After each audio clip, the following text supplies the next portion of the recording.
Okay, so for King Jules, meeting number two, one-on-one, we're going to get into the short-term and long-term recommendations that the company should take heed to when, I guess, moving forward in the future.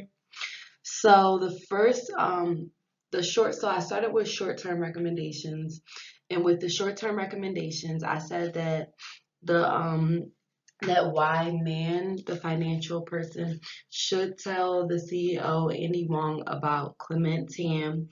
I guess at that point, it would be up to Andy Wong and the other board members if why man will also be terminated for withholding this information that she knew for as long as she did, although she came forward. But no doubt about it that Clement Tam probably would more than likely be released after the information is given to Wong. Another short-term recommendation that came up was that Clement Tam should be fired.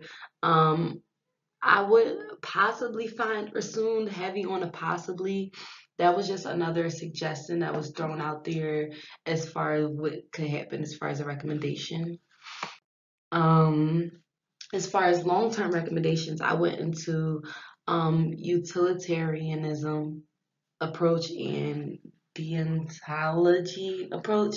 So, um, the first one, I said that they should honestly retrain all of the employees on ethical standards so that not only the board members, CEO, managers of King Jules are all on the same page and are, I guess, comfortable knowing that all of the employees are ethically trained this time around versus before.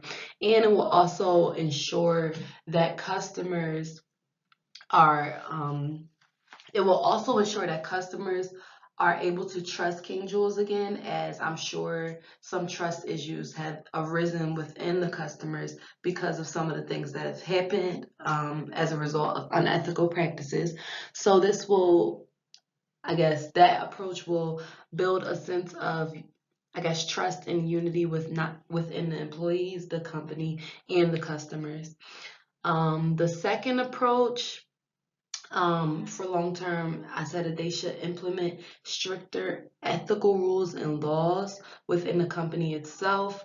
If they were to set these rules and laws into place that are a little bit more stricter than the ones that they may have had before, if they had any, then it could definitely prevent this from happening again. And if I guess employees know that the I guess repercussions are much worse or much more grave if they were to break these ethical rules again versus now clearly there aren't strict enough rules put into place for people to fear for their jobs. And these are the sources that I used. And that's it.